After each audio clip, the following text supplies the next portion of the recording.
Welcome everybody to Duck Duck Hoops episode 7 here on the Boot Hill Sports Network. Quack quack. Okay, Charlie Duckworth. I'm joined alongside my dad as always, Matt Duckworth. How are you doing today? I'm doing great, man. I'm doing great. It's been a tough week for both of us, sports wise. Ole Miss getting beat last Thursday, and your Packers getting put out over the weekend. But that's part of being a sports fan, I guess. Yeah, I was told to get used to it whenever I'd go to Mizzou. Yeah, well, Mark told me to get used to it. yeah, it's tricky. I mean, you put all your love into this team, you put all your hopes into them, and they fall a little short. But there's always next year. There is always next year. Yeah, and one team that might be thinking about next year as we start off is the Kentucky Wildcats, currently live looking into Baton Rouge. 38-22 LSU leads. They were 3.5 underdogs coming into this game against Kentucky, and the woes for the Wildcats just keep on pouring on. Man, a couple weeks ago, I remember telling you, like, oh, they're going to turn this thing around, everything. Now I'm starting to wonder, Coach Pope and that expensive squad he has, not exactly performing up to the expectations of the people there in Lexington. That's for sure. Absolutely not. And do you want the stat of the game right here, right now, the team stat of the game? Mm-hmm. Kentucky is shooting 8 for 30. Not going to win a lot of ball games shooting 8 for 30. Man, I don't know. They're going to have to get it together. I know you have mentioned on this show before that you think that this thing could fall all the way apart. They might not make the tournament. A loss to LSU, which I understand LSU has a good record right now, but you're the Kentucky Wildcats. You don't lose to LSU. It just doesn't happen. So, you don't lose to Mizzou either, and that happened last week. Well, how about Mizzou? I believe they're up at the half right now as well. They are up 38-34 over there in Mizzou Arena. Yeah, beating those Georgia Bulldogs. Beating Auburn. Oh, Auburn. That's correct. That's correct. Ole Miss is playing Georgia right now. Yeah, I saw that. I knew Ole Miss had a lead earlier. I'm not sure what the score is now. But 40-35 Bulldogs at half.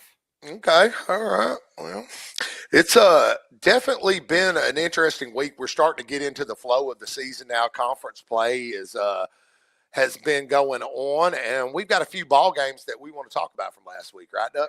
Yeah, absolutely. And let's start it with the big one from last Wednesday that we were talking about before we went off air. Vanderbilt, Alabama. 7th team in the nation. Vandy going and playing the number 13 team in the nation at that point. Alabama 96-90, the final.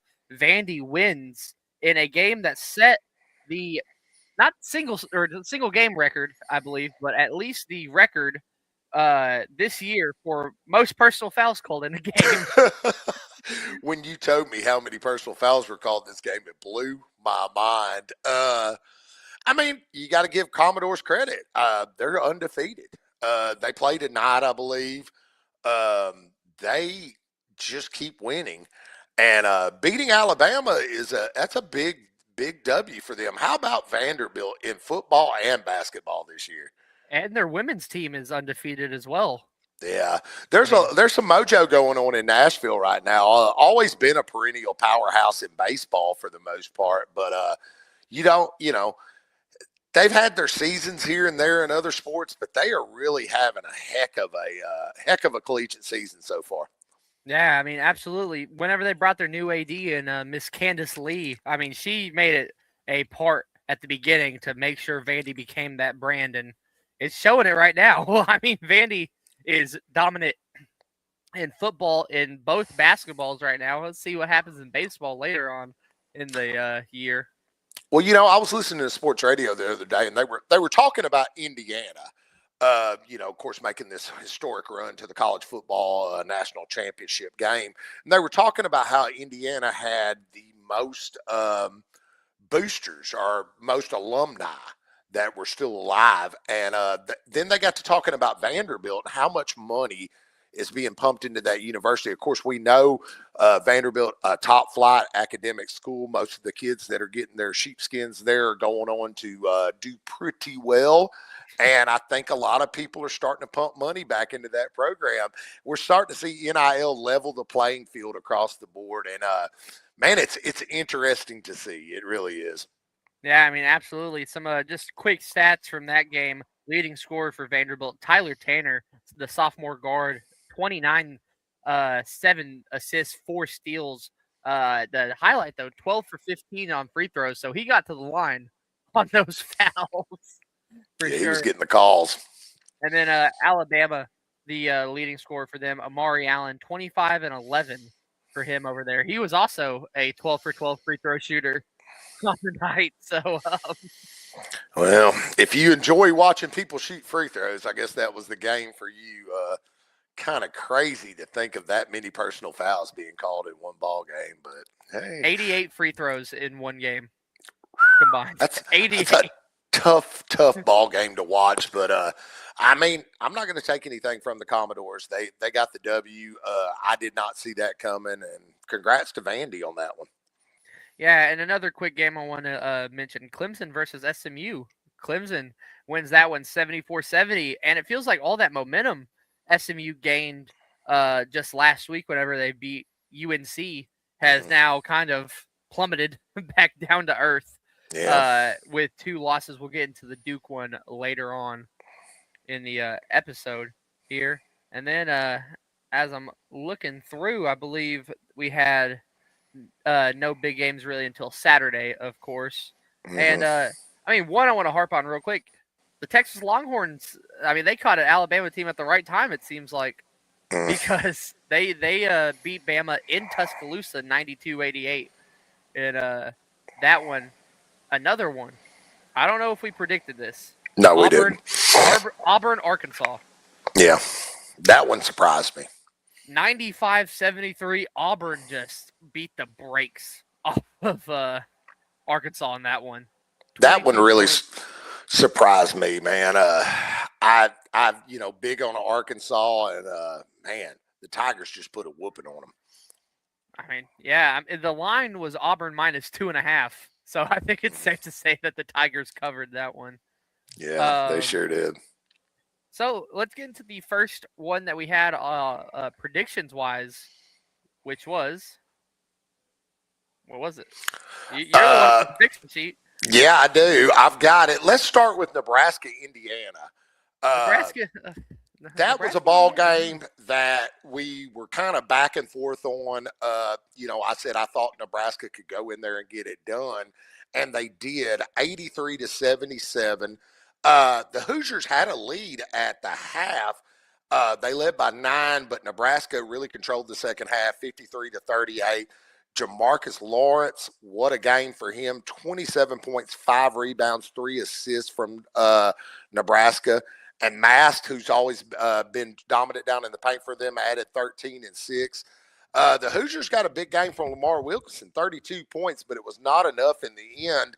And now I've got to ask you, my friend, are the Cornhuskers for real? Because they sure look like it. Going into Indiana, I understand that Indiana's not ranked. I understand that the Hoosiers, that's still a tough environment to go in and get a victory in. I mean, they're the number 8 team in the nation for a reason now. Yeah.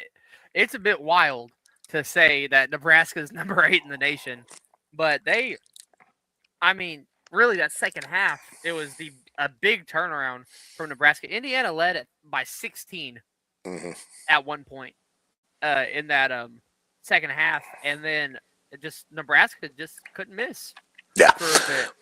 Yeah, those guys can shoot the ball. They were able to find their shots from where they wanted it, and they were able to knock them in. So all props to Nebraska. And this Big Ten, man, is looking like it's going to be interesting. And there was another game from the Big Ten that got pretty interesting Saturday as well, Charlie. The Michigan Wolverines, who were undefeated and were just putting their foot on everybody's throat, go down to the Wisconsin Badgers, 91-88. Wisconsin was riding the hot hand coming into this game, and they took it all the way to the end. John Blackwell, 26 points for the Badgers. Nick Boyd added 22. Another game where the home team, Wolverines, led by 14 in the first half.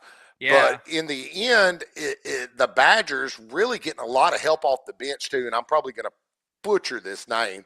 Alexis Bielanonkis. He came off the bench. I know. That is a tough one to pronounce. This guy averaged 4 points a game coming in, and he put 17 on the board for the Badgers.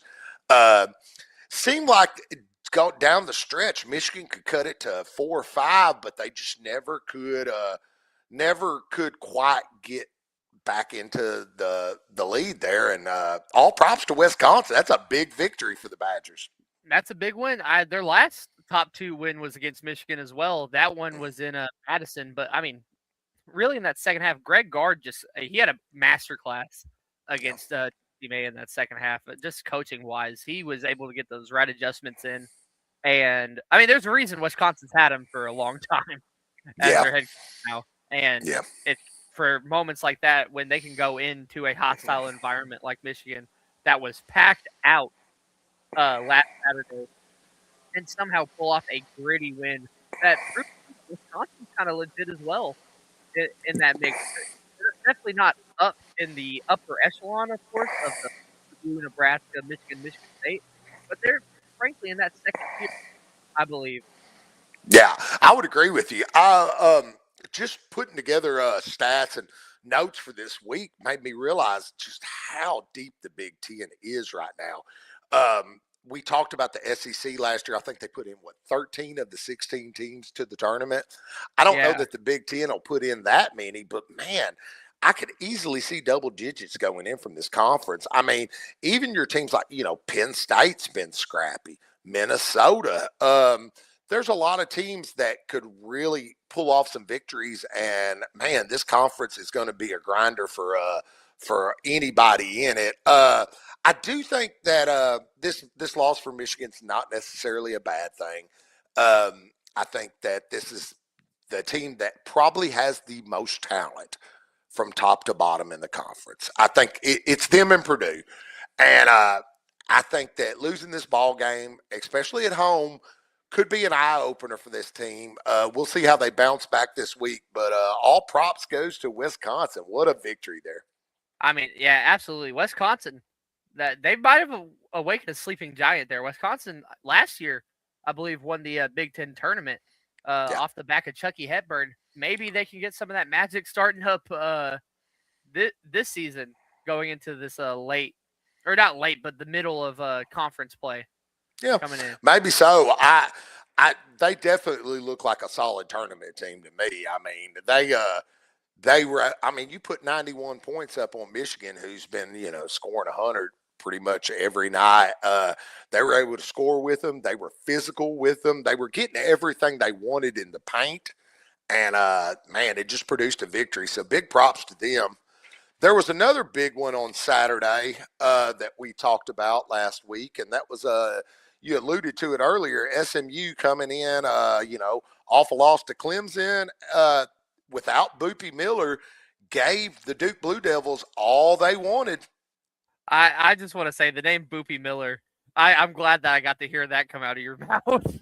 Well, yeah, I actually did. I sat down and watched the majority of this ball game, and SMU started off on I believe a 10-12-0 run, and I thought 11-0, yeah, they were really coming out firing, but Duke they did not panic. They were at Cameron Indoor. The crowd was rocking. Isaiah Evans, a big game. 21 points. He was 7 or 8 from the line. Boozer threw in 18. Patrick Gamagu the second. I love these names. I'm telling you, 17 points. That was a career high for him. So, the Blue Devils roll on, buddy. And you know what I noticed from this game that I liked, and I noticed the commentators picked up on it too.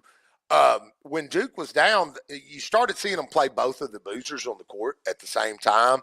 And really, they started really flowing in the offense. I think that's something that John Shire needs to look at doing more often. These kids have played together forever, And Yeah. man, the chemistry looked good. And all the talks about Cam, but his brother can ball too, dude. And Duke, they're not blowing these cats out, but that's a quality SMU team. And to get a 7-point victory there in Cameron Indoor, I mean, they just keep rolling along. Yeah, absolutely. SMU, I picked SMU to win this game, I You believe. did, yeah. I thought that the Mustangs just had something there. And obviously with the loss of Miller, and a 20-point score, how Yeah. different is the game there? Who knows? But Duke just rolls on again, and I believe they play Cal tonight. They do. The 10 p.m. in Berkeley. Yeah. That's I could see that one firing on Duke a little bit. I could see that. You see the Bears telling the whole story out there? I could see a chance. A 10 p.m. tip that's going to be just unnatural for the players. Of course, obviously it's going to be 7 in Berkeley, but their body's going to still be kind of Durham. Yeah, that's the tough thing about these conferences, the way they are, having to fly out to Berkeley and play that game late at night and hear that crowd. What's the chant from Cal? Tell the whole. No, not that one. Do you remember the other one? The whiskey, whatever. The Oski yell? Yes. You mean Oski wow wow whiskey wee wee oli mucky eye oli Berkeley eye California wow? Yeah, that's it. For anybody, and over the years being an Ole Miss guy, I've heard people tell that chant y'all do is kind of ridiculous. Man, what about this one? Every time I hear it, it makes me laugh. But yeah, that'll be a tough test. I think Duke will go out there and get it done. But yeah, that's a tough test for them, man. We'll see. We'll talk about it next week. But I'm telling you right now, I feel like Duke, even if Boozer's not the leading scorer, you got guys like Isaiah, you got Patrick, you've got a lot of players on this team that could come in. And they did not shoot the three very well at all that game. Yeah. So, anyway, Duke rolls on. You got anything else from Saturday, Charlie? We got West Virginia, Kansas. Oh, yeah. On Saturday. Man, this would have been a lot different if the results of last night did not happen. Sure. The one I'd be talking about Kansas, because West Virginia they just beat them.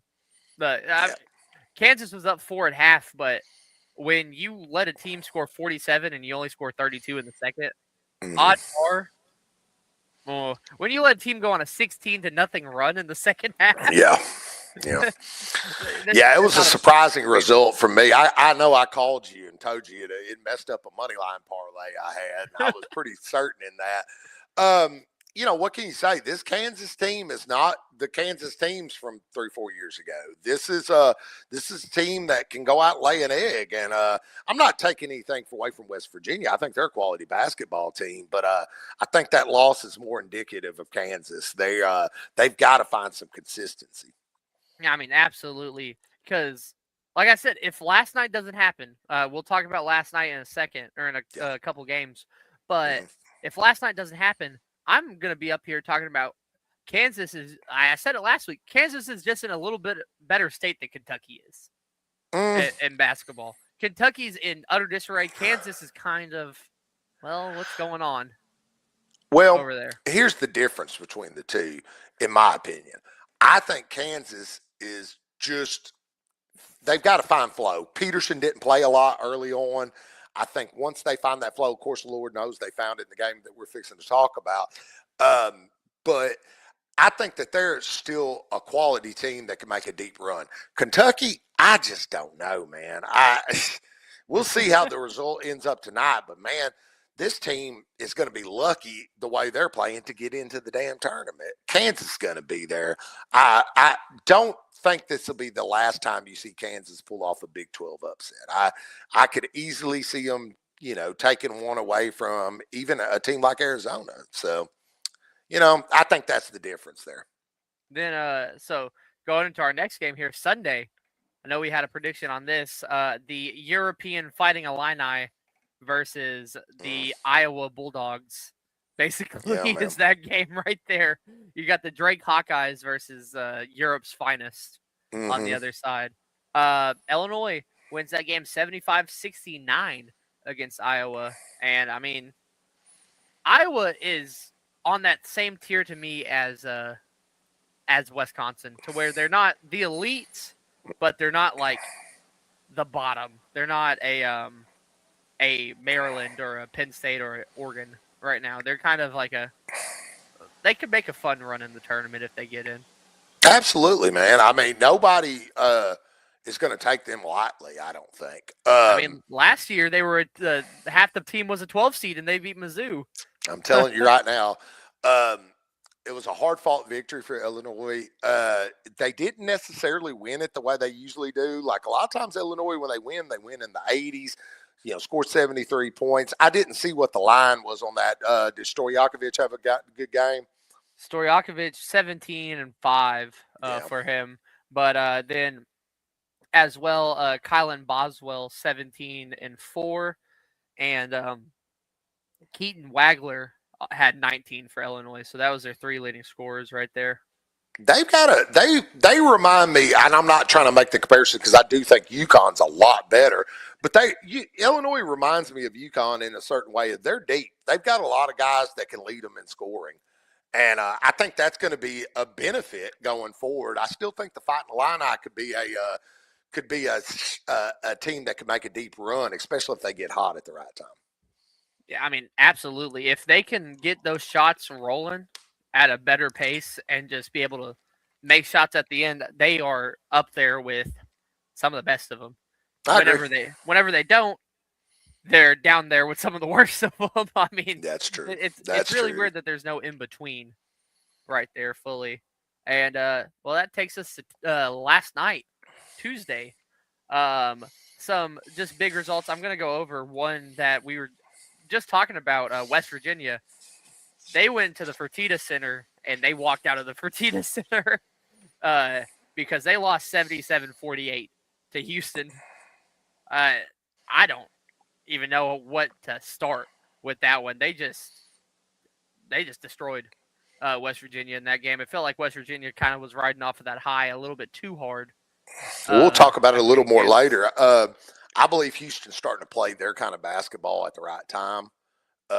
They love holding people in the 50s and the 40s.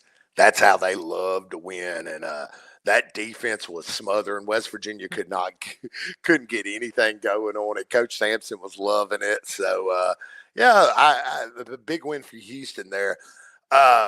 Also last night, UConn and Seton Hall, man, that was a good ball game. Number 3 in the nation, UConn took on number 25 Seton Hall. Don't doubt the Pirates. They're 25th in the nation. It's impressive.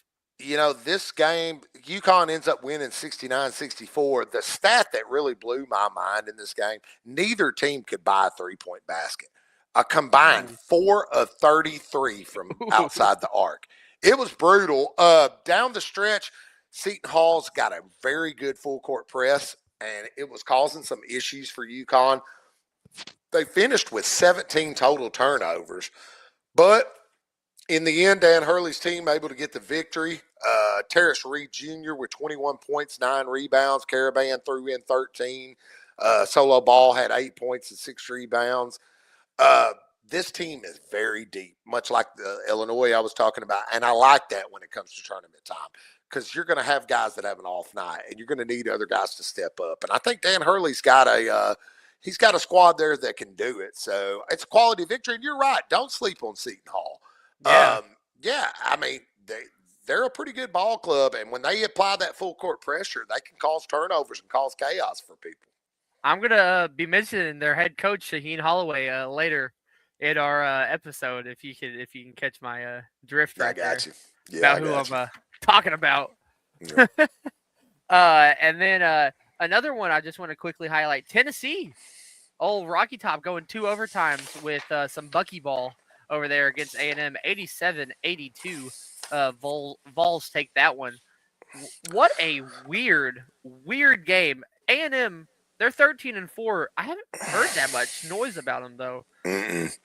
They're the Vols were favored by 9.5 in this ball game. Yeah, I was kind of surprised to see that it went this far. But A&M could be one of those teams. I mean, they've got a great coach down there. They know how to play ball. Like you said, you haven't heard a lot about them this year, but they could be one of those teams, kind of like we're talking in the Big Ten with Wisconsin and some of these other Iowa, teams. yeah. Iowa, some of these other teams. A&M could get in that mix in the SEC. I'm not sure who right now in the SEC is at that level. Georgia's kind of up and down right now. There's going to be, a good amount of teams that come from the SEC, and I could see A&M snatching a spot easily. I could very honestly see A&M going up as high as like a 5 or a 6 line. I mean, if they win the tournament, if they win the SEC tournament, they could go even higher. Sure. Honestly, just because of the tournament time. I think Rick Barnes' team is still really good. I think they're just like a lot of the SEC teams. They scheduled a very tough out-of-conference schedule. Now they're getting into conference, and man, it's amazing they got out of there with that victory. I know that was one they did not want to put in the L column, so good on the Vols there. Yeah, and we had 2 that we made predictions on Tuesday night. First of all, Louisville playing Virginia. Not been the biggest fan of Louisville this year. I have. I feel like they have a very destructible style of offense, and Virginia kind of exploited that last night. 79-70 win, but I mean, Virginia is just one of those teams that will kill you if you let them. 15-point lead. There was never a lead change in this game. Virginia coasted the whole game, all 40 minutes with the lead. They went on a 14-0, 10-2, and 8-0 run in those games. And, I mean, this really speaks for it all here. They were 14 for 34. That's 41% from the 3. Louisville was 10 for 38. That's 26% from the 3. That explains it right there. You shoot 38 threes, you got to hit more than 10 of them. Yeah, you're right. Their style is destructible. This is another one that killed a parlay for your old pops. I was looking at about a $240 payout if this one would have been different. I was good on the rest of the games last night. I thought Louisville would beat them. It was a 3-point spread. I thought they beat them by like 7, 8. I really wasn't worried about it. And then I looked at the score and I thought, wow, live by the 3, die by the 3. And absolutely. They're going to have to figure out a way to get more points from other avenues than just the 3, or they're going to have to start hitting more of them. One of the 2. Yeah, and the other game, woo-wee. Yeah. This is what I was talking about with Kansas. If it wasn't for last night, I would be talking some crazy stuff about Kansas, and it would be all reactionary, but the Cyclones come in undefeated. They were 16-0 coming in. They're 16-1 now.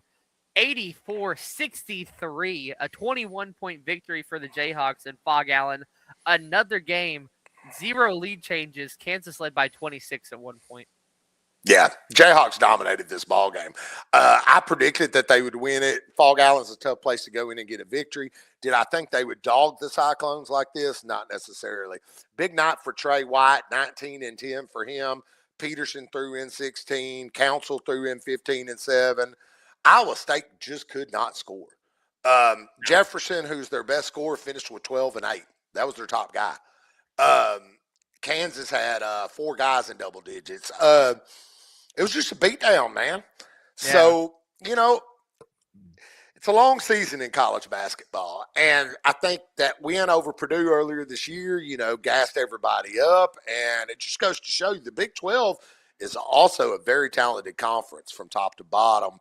And, Fog Allen, it remains, it's like Cameron Indoor, man. It's a tough place to go in and get a victory. I think the Cyclones will bounce back from this, and they'll be just fine. It's a big conference boost for the Jayhawks, though, especially coming off that loss to Virginia. I think that Coach Self will figure it out. He'll start to figure out his lineups a little better, and I think they'll be fine. But like you said, if they would have took it on the head at home to Iowa State, yeah, they would have. There might have been some sound for some alarm, but the Jayhawks proved that that's still one of the best home field advantages in all of college hoops. I mean, absolutely. They just shook Iowa State in that game. Feels like they weren't really ready. And then now we're going on to today, just some score updates from around the top 25. Real quick, Purdue's going to hold on. They're going to beat Iowa 79-72 in Mackey Arena. And the number 21 Georgia Bulldogs are currently up against Ole Miss, 66-61. There's 10 minutes left in the second quarter in that one. Well, the Rebels are sure, started off looking promising and have not played good ball. Chris Beard has got to get something figured out down there. I mean, they beat Mizzou over the weekend. They did. Still, though, they have. I think the expectations in Oxford were a little higher this year for that squad. And then speaking of Mizzou, they're up 10 against Auburn right now, 58-48, 11 minutes left. If Mizzou wins this one, Dennis Gates is about to get an extension from crazy levels, probably, because 3 SEC wins, and they're against Florida, Kentucky, and Auburn. Obviously, yeah, they'll be 13-5 if they win, or 13-4, I believe, if they win this ball game. Best recruiting class in the nation.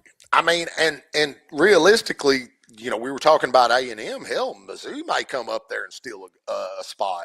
This it's going to be interesting to see, with everything so top loaded right now in college sports. It's going to be interesting to see the Big 12, Big 10, and SEC, how many bids they end up getting in this tournament. Yeah, absolutely. And I guess that means that it's time for us to go to our predictions and talk about some games of this upcoming week. So just looking around the college hoops area, we got a good one, I believe, in Nashville. This one could get murky because it's a 3-point team. Florida comes in to play Vandy. When's that game? That game is Saturday at 1 p.m. Florida versus Vandy. I'm gonna tell you right now, Florida's hot. They have they're starting to look like the defending national champ. I understand that Alabama went into Vandy and things didn't go well for them, but my just brief looking at this ball game, I would be shocked if Florida didn't come out of there with a victory. And I think Vandy plays tonight as well, but I'm not 100% sure. They do. They play Texas in Austin. Yeah, this could be loss number 2 for Vandy, because Texas very well could beat them tonight. Well, I don't know about that, but I don't. Who you got, son? Because I like Florida in this ball game. Ooh, I'm going to have to differ. Give me the Commodores by 5. You like the Commodores, huh? I do like the Commies, all right. You think it's that home field or home court advantage that's going to help them? Or? Yeah, I really feel like Vandy's arena is really unorthodox, so I feel like it kind of confuses some teams. You know how the benches are over there, where the bench for some reason is on the stanchion, basically. Yeah, it's kind of strange looking. It makes no sense to me, but I feel like stuff like that, and then the way the crowd's kind of pushed up, it kind of brings a weird environment in there. I mean, it works, obviously, because they were undefeated right now. Yeah. So That's true. That's true. Well, we differ on that one. What you got next, Duck? I got the number 1 team in the nation. Doesn't feel like a lot of time we talk about the number 1 in our predictions, because usually we haven't talked about them a lot. Some goober games that they play, but Arizona, they got to travel to Orlando, play the 13-2 UCF Golden Knights. UCF, I mean, they've already beaten Kansas this year. In Orlando, do you think they storm the court again? No. I do think that this will be a close ball game, though. UCF is a pretty solid basketball team. Like you said, they've got a big victory over Kansas. I just don't see that they're going to have enough to stop Arizona, Koa Pete, the rest of that squad. I think that this will be a tight game. Don't get me wrong. I don't think Arizona will go in there and blow them out. It'll be single digits. But I think Arizona will continue on their winning ways. All right. I'm going to pick Arizona. I'm going to say that they win by 8. No, okay. Yeah, I could see it somewhere around there. I do think the Golden Knights give them a pretty good ball game, though. If I see a palm tree on the court next week, or this Saturday, I'm gonna freak out. Then our next game up, coming off the Holy War win last Saturday against Utah, BYU has to travel over to Landman area, have to go play in Lubbock and play Texas Tech. This one is one that I've had circled for a minute. BYU is one of those teams that I've had trouble figuring them out. They've been right on the verge of my top 10. I do think they have maybe the best player in the country in AJ Dabanza, but I'm going to be honest with you. This is going to be a tall task to go in there and beat a very good Red Raider squad. I think that AJ could get loose, and who knows, but I'm going to lay my money on Texas Tech to get a 4 or 5 point victory here. Really, to me, it's a battle of the stars. It's JT Toppin versus AJ Dabanza, and that's going to be a matchup from the start. I feel like they're going to put Toppin on Dabanza, try and stop him early. Mm-hmm. The issue is, can he stop Dabanza? Because Dabanza can score. Yes, he can. Yeah, quickly, he can do it. Like that. What was that second half he had earlier this year again? Who was that against? Clemson. Oh, I believe so.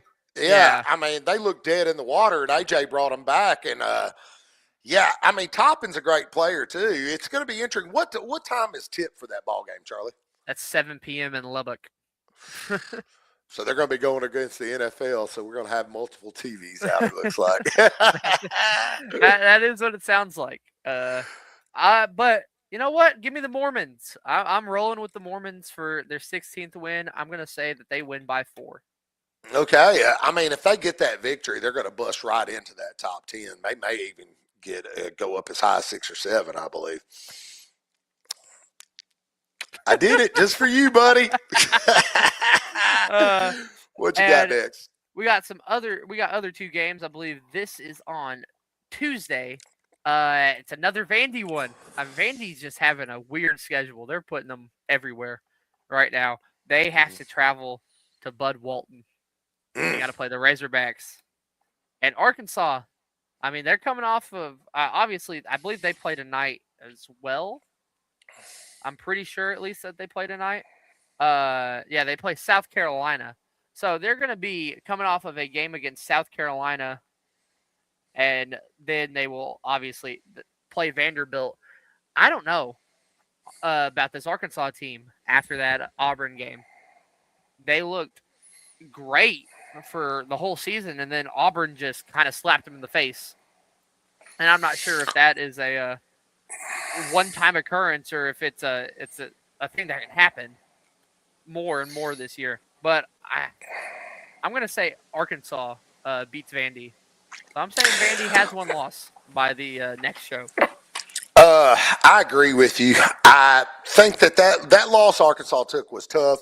But when you've got Malik Thomas and especially Acuff Jr., the way he's been playing, he may be making a case for SEC Player of the Year right now early on.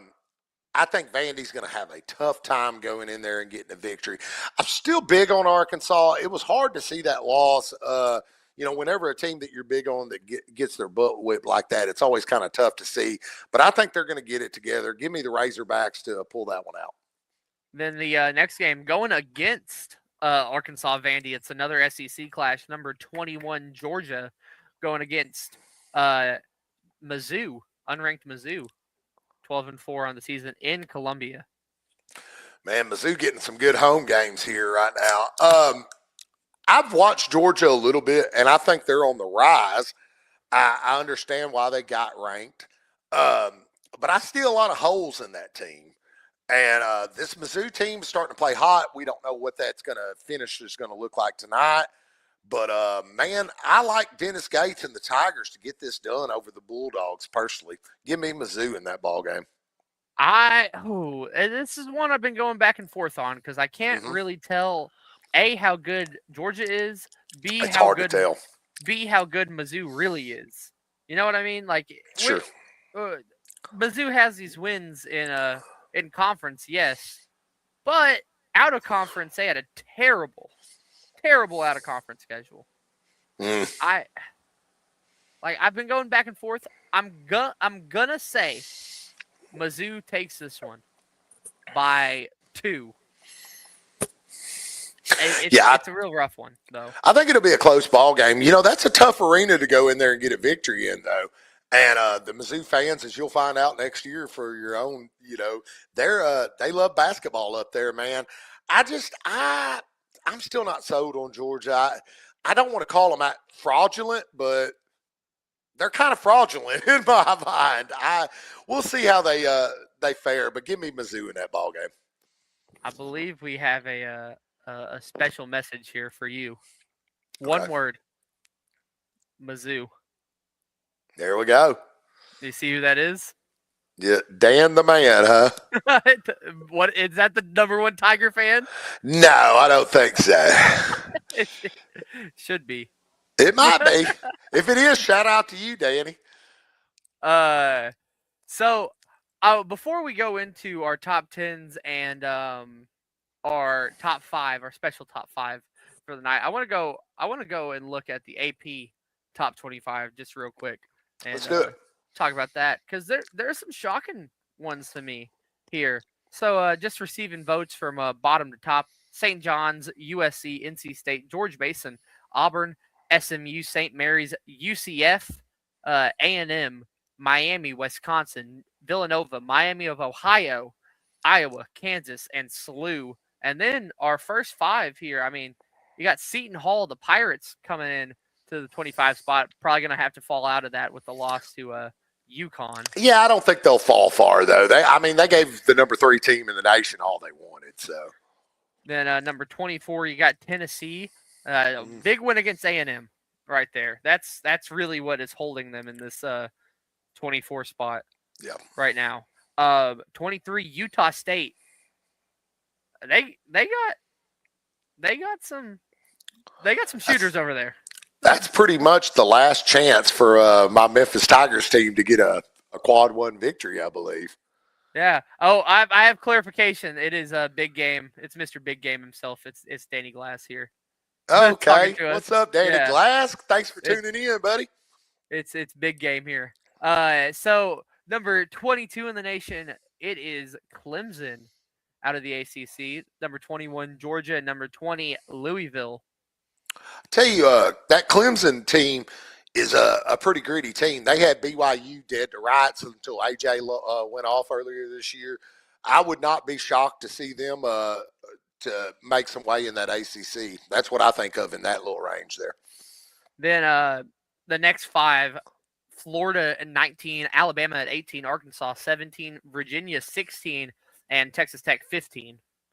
I mean, Virginia, the biggest riser in the whole poll, I believe they rose up 7 spots from 23 to 16, and rightfully so. Virginia is a very, very good squad out there in the ACC. They play unconventional basketball. Coach Bennett out there, he's very similar to Kelvin Sampson in the way that he plays defense.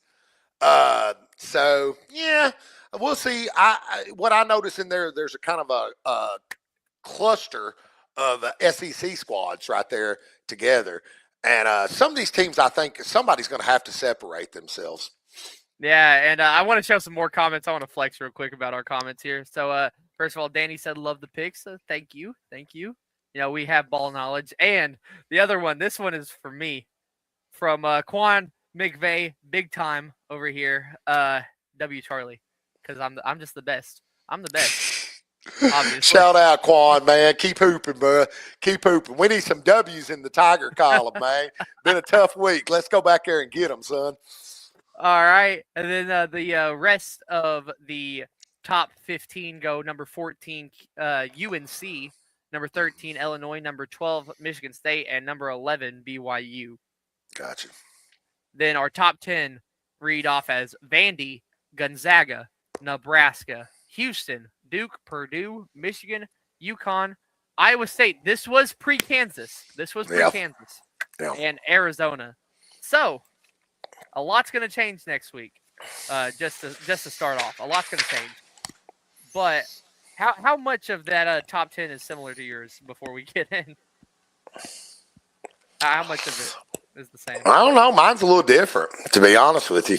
So we'll see. Well, let's go to it. All right, you want me to start with my honorable mentions? Yeah.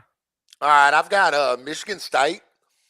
I think that's a good squad. I need to see some more victories. Florida, they have made my honorable mention list, and I almost put them in the top 10. These is power rankings, not necessarily the same as the the stuff you just let off. Illinois, and then I've got BYU. If BYU can get a big victory this week, they'll bust in my top 10. But it's been hard for me to put them in the top 10. So who you got at your honorable mentions? So I just want to shout out a couple teams before Utah State and Miami of Ohio. They would be in my honorable mentions if they were in a better conference. Let's just start off there. Miami of Ohio is undefeated. First of all, they're 18-0. They might legitimately go undefeated for the rest of the year into the tournament. If they go undefeated, run the table in the MAC, man, that's going to be an interesting. I'm curious to where an undefeated MAC team would be seated in the tournament. Well, but let's ask the question: does it open up a spot for a second MAC team if Miami of Ohio loses in the tournament, in the conference tournament, and they have one loss or two losses? That's possible. I mean, it brings up. I'll put it to you this way: if they run the table and win the MAC tournament, they're going to be on the 8 line, maybe the 7. And that's going to make some Midwesterners a little angry. Yeah. Right, well, I'm just thinking, I mean, typically, being a Memphis Tiger fan, we play in a terrible conference. Not saying the MAC's terrible, but the MAC's terrible. Ultimately, typically when you win a terrible conference, you end up on that 8 or 9 line. But if they ran the table and did that, I don't know. I don't know how the committee would treat them. That's going to be an interesting situation. Then my honorable mentions, I got Virginia, Gonzaga, Illinois, and BYU. Okay. All right. I think I want to do things a little slightly different this week, if it's all right with you. All right. I want to go 10 through 6, then you go 10 through 6, and then we do our top 5, so we're not alternating as much. Does that sound good? Yeah, let's roll. All right. At 10, I've got Vanderbilt. Man, that win over Bama. I do think they might be fixing to take a couple losses this week, but I got to give them their credit. Tyler Tanner playing is out of his mind there. Give me Vandy at 10. I've got the Cornhuskers of Nebraska at 9. Up one spot on my list from last week. The win over Indiana was nice. Bryce Williams playing his butt off there. I like Nebraska. We'll see how they fit in. They actually, you never know. They could be the third best team in the Big Ten. I mean, it's hard to tell. Sticking with the Big Ten, I've got at number 8, Purdue. Big victory tonight. They just keep on winning.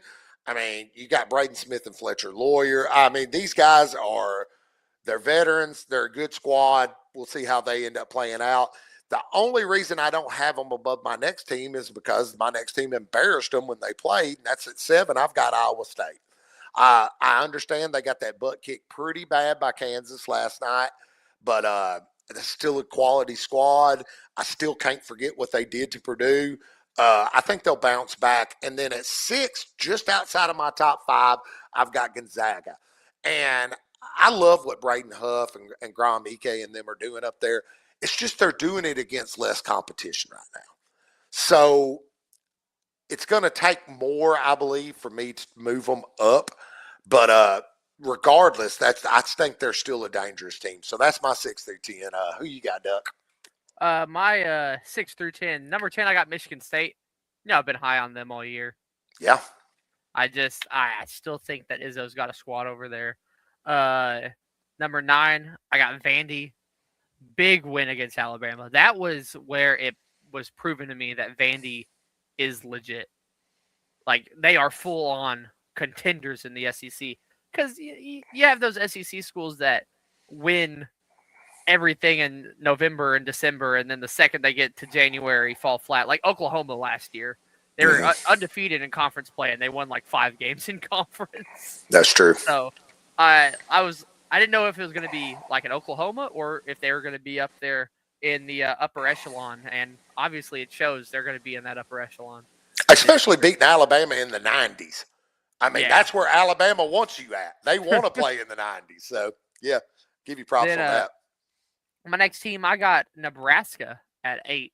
They are, the shocker to me of the year. They have just come out of nowhere and really, really impressive ways to win, too.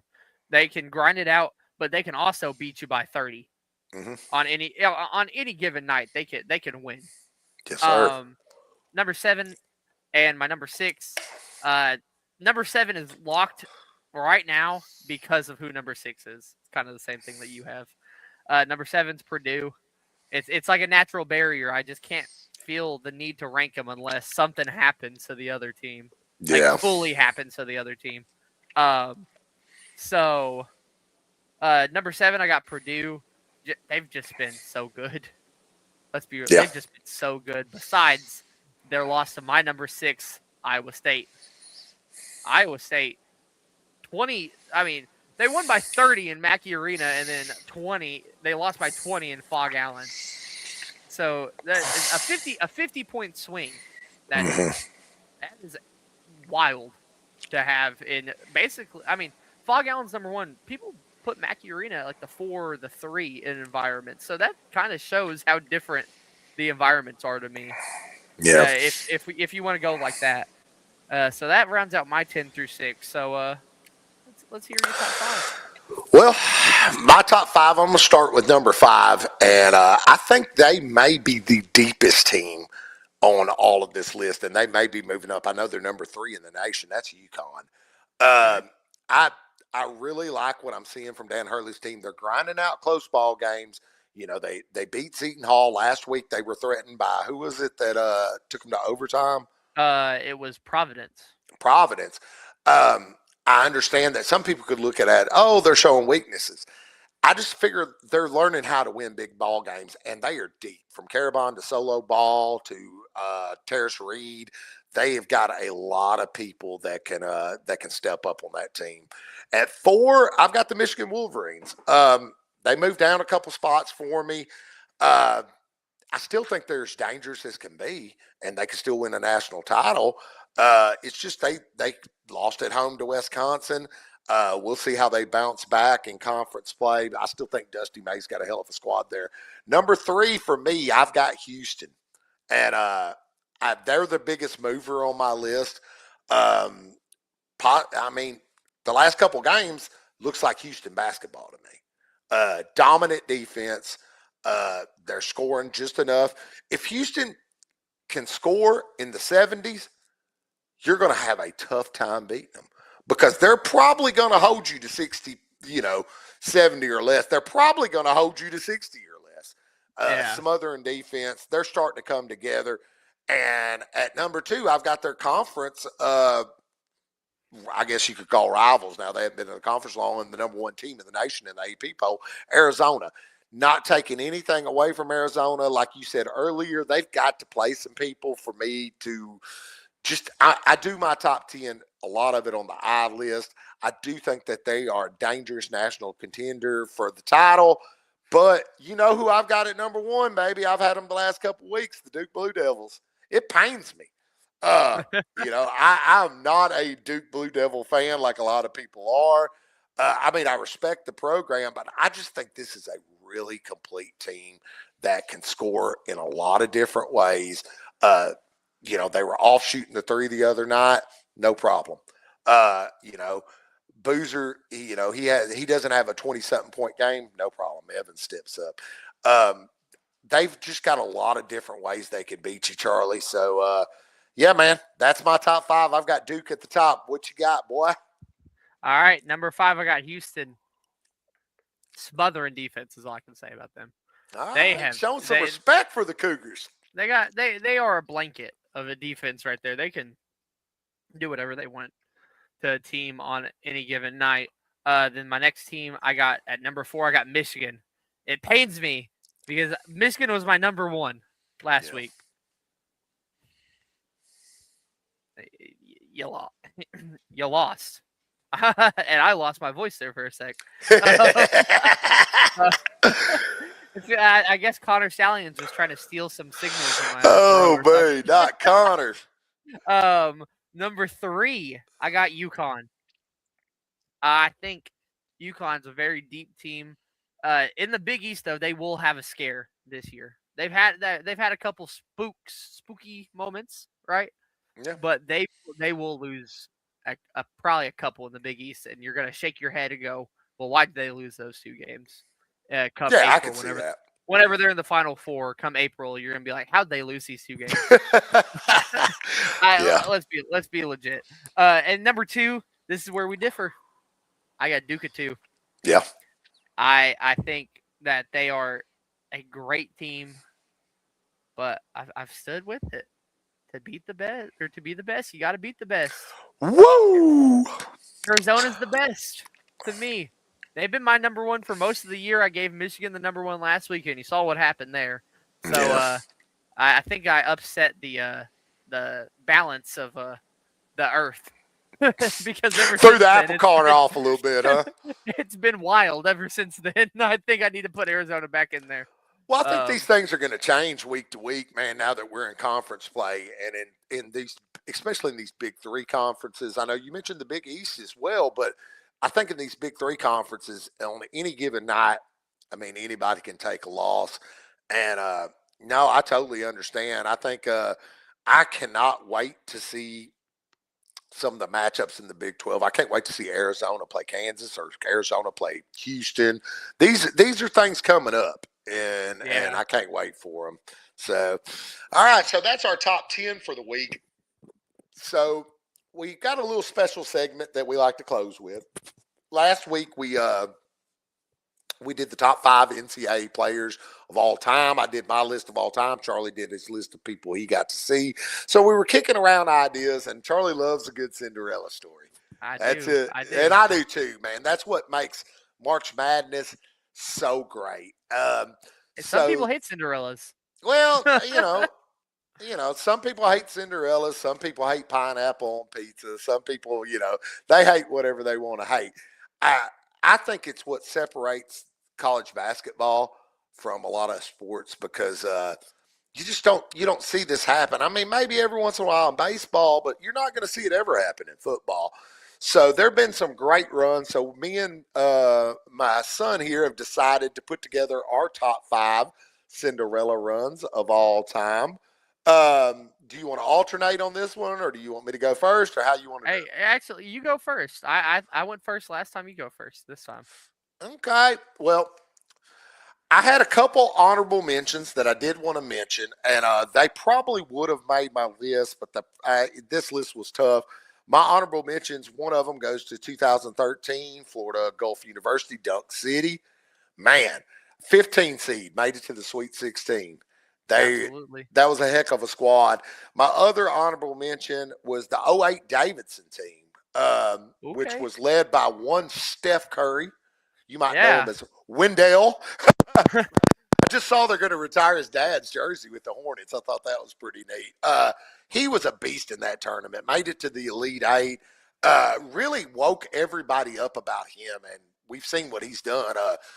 I'll tell you, I'm quick to say it. I've said it to Charlie. I think he's the most revolutionary basketball player of all time. Not the best, but I think he's revolutionized the game in a way that maybe no one else ever has. So, all right. Here goes my top 5, Charlie. At 5, I've got your 2010-2011 VCU Shaka Smart's team. They went to the Final Four, man. They were, I believe, an 11 seed. Made it to the Final Four. They beat the number 1 overall seed in the Elite Eight, Kansas. It was a hell of a team to watch. It got Shaka Smart really on the map, and it was fun to watch. At number 4, I've got Loyola Chicago from 2017-18. Of course, with Sister Jean. Man, R.I.P. Sister Jean, dude. That was a great run. They were 11 seed that also made the Final Four. Dante Ingram, Clayton Custer. They, lost to Michigan and almost, slipped into that title game. But at 3, this one was one that I remember watching, and I was really shocked by it. The 05-06 George Mason team. Okay. Man. I saw that the person who recruited most of their players that year, Bob Courtney, who was an assistant at Temple this season, he just passed away yesterday. Yeah. Yeah. He was a great recruiter. They put together a good squad. Jai Lewis, other guys. Jim Larinaga was the coach. He ended up going to Miami. I think he just retired, I believe. Yeah, he retired a couple of years ago. I think after their Final Four run 2 years ago. Well, I mean, they beat UConn in the Elite Eight in overtime, and I remember thinking, there is no way this is happening. My top two, I mean, it was hard for me to go on these two because they both hoisted the Natty. But I think at two, I had to go with the 84-85 Villanova Wildcats team. They are still the lowest seed to ever win the national title at 8. They beat a Georgetown squad that had Patrick Ewing on it. They were a monster of a team, that Georgetown team was. And they would have easily been my number one if number one wouldn't. And I think you've probably guessed it by now. The 82-83 NC State Wolfpack.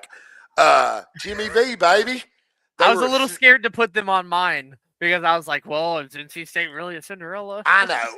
And I felt like I had to because I remember growing up and watching that video of Jimmy V looking for someone to hug at the end of that ball game when Lorenzo Charles put that putback on that air ball shot. And I think a lot of people forget who they were playing in that game. They were playing the Houston Cougars, also known as Phi Slamma Jamma, who had Clyde Drexler running the point and Akeem Olajuwon as their center. Okay? This was a team, NC State, that went 26-10 that year and beat Phi Slamma Jamma that has two legitimate NBA Hall of Famers, two top 100 players of all time. So two top 75, I believe, as well. Yeah. I think so there will never be a time where I see that video of Jimmy V running around looking for someone to hug that it doesn't make me smile. So there's my top 5. You shoot from the hip, youngin. All right, I got a few honorable mentions because NC State just reminded me of NC State from a couple of years ago. DJ Burns. Oh, and big the DJ. I gotta put them in there, man. They had a magical run. They did get a little bit of a luck of the draw in the second round. They played Oakland in that second round, but that was Dak Golke's Oakland. That was them shooting 53s a game. I mean, but besides that, that was just such a fun time. It really was. It really was, man. I believe they were the 9th seed in the ACC tournament. They beat UNC, who were the 1 that year, and that kind of started that tailspin for UNC that led into that weird last season that they had. Yeah. And so my other 2 honorable mentions, I got 2013 Florida Gulf Coast, Dunk City. One of my first March Madness memories is Dunk City. I will say one of my first memories is. Then number 6, I got 06 George Mason. I'm sorry. I didn't see him play them, so I was like, I kind of have to. There is one that is I didn't see him play at all because I wasn't alive, but I put him on here because I put him on here. Number 5, I got 2023 FAU. Oh man, yeah. Final 4 squad would have been a national title contending squad if San Diego State, who were kind of another surprise that year, didn't hit a buzzer beater to end the FAU season, and that put Dusty May on the map. Right? It did. It really did. That put Dusty May on the map and the trajectory he's on now, where he could win a national title this year. I mean, he could win a national title this year with Michigan. Number 4, I got Loyola Chicago 2018. Just a magical run out of the MVC. They were terrorizing the MVC for a bit. They're Porter Moser as the head coach, and you mentioned the guys that they had on that court. They had that run in 2018. They had a run in 2021 that ruined my bracket immediately when they beat Illinois. Immediately that year when they beat Illinois. But again, just another time where obviously the talks about Porter Moser are different now because he's the Oklahoma head coach and they've been so. But at one point he was the hottest coaching candidate out of the mid majors, just Absolutely. off of his 2 runs at Loyola. Number 3, I'm surprised you didn't put him here. 2011 Butler. Yeah. 2011 Butler, national champs if Gordon Hayward hits that shot, probably. Man. I mean, if Gordon Hayward hits that half quarter, I don't even know what happens. They were I believe, the lowest seed ever to contend for to be in a national title game at 11. Mm-hmm. They were 11 that year. One shot changes it all, and one shot changes the trajectory of college basketball. Probably, if that shot goes in, what's the conversation about mid majors in basketball? I remember that night. I remember that night really well. Yeah, that's a good call. That's an omission that I left from my list for sure. Another omission that you missed is my number 2, the Peacocks. I got St. Peter's. I thought about them. 2021-2022 St. Peter's Elite 8 run, the only 15 seed to make the Elite 8, I believe. Still, they might have been the second to be. No, they were the only. Dunk City made the Sweet 16, but they were the only 15 seed to make it to the Elite 8. I thought someone made it the year after. I was trying to think if they did or not. If a 15 made it the year after, but I guess I'm wrong. What's funny is that they weren't even supposed to be there. Yeah. At all.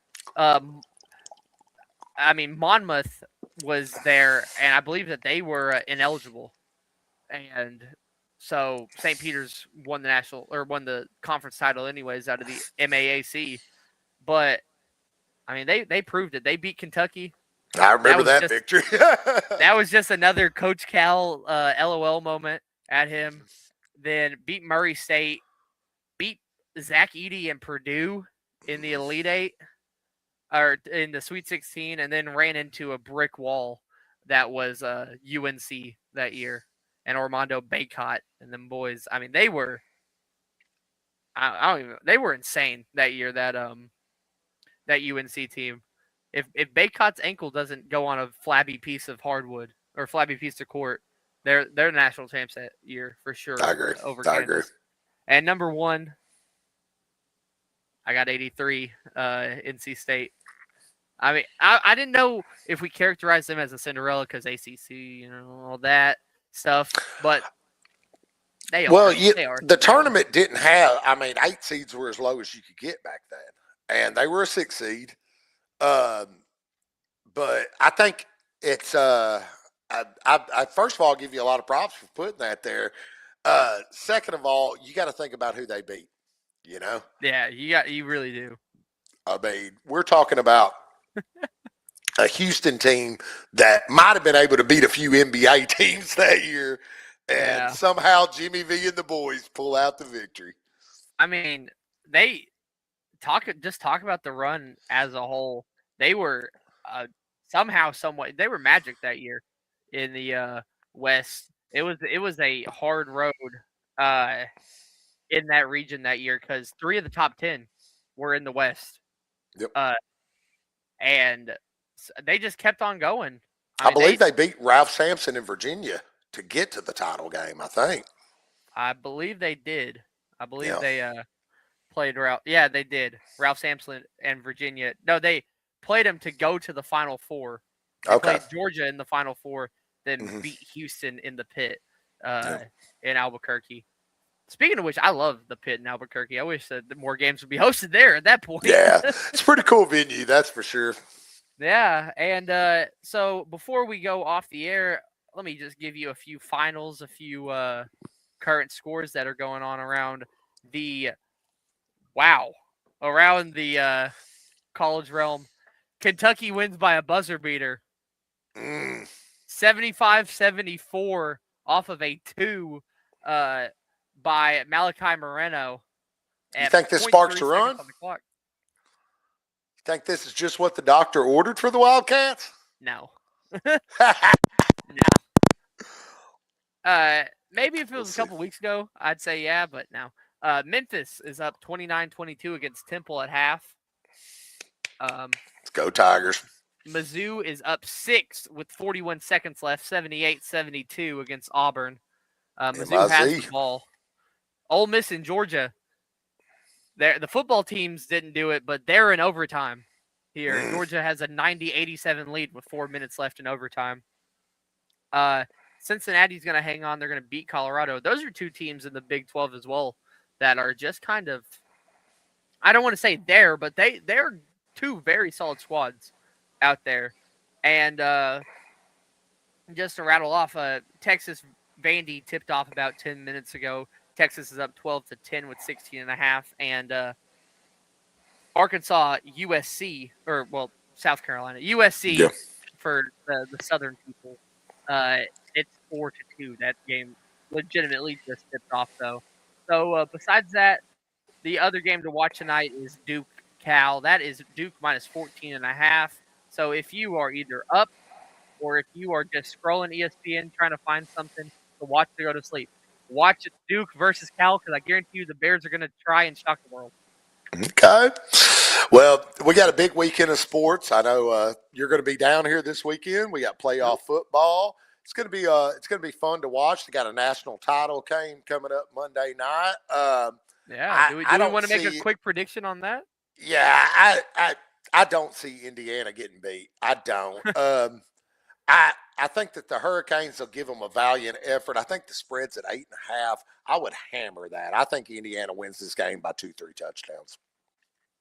I could see this. I don't see it turning as ugly as the Oregon game quickly, but I could see it being ugly. I could see it like the Alabama game, ugly. Where the first quarter it's like okay, well, and then the second quarter Mendoza and the defense, just kind of pour it on. I think the second half. Indiana's going to get its first championship, and Signetti will be up there wanting to crack a beer going, Hoosiers! And I just want to say the Mizzou game's about to go final. Mizzou's going to probably win by either 10 or 8 in that one. So Dennis Gates is going to get all the money in the world come this offseason if this keeps up. Thank you all for watching Duck Duck Hoops episode 7. We'll be back next Wednesday. If you want, tomorrow night, me and Travion, we're going to be in Zenith for Zenith versus Crothersville. Should be a good one in the Boot Hill Conference. Crothersville coming off of two hard-fought losses back-to-back against Hayti and Bernie. So, who knows what happens tomorrow? Come on, Seaville! Come on. I look forward to that. Y'all tune in to Charlie and Travion, man. They really give it all on the broadcast, and it's so cool as a guy, an old-timer like me, to be able to live down here in Bartlett and be able to watch high school sports on the Boot Hill Sports Network. Shout out to Mark. Shout out to Charlie, Travion, all the people that play a part in this.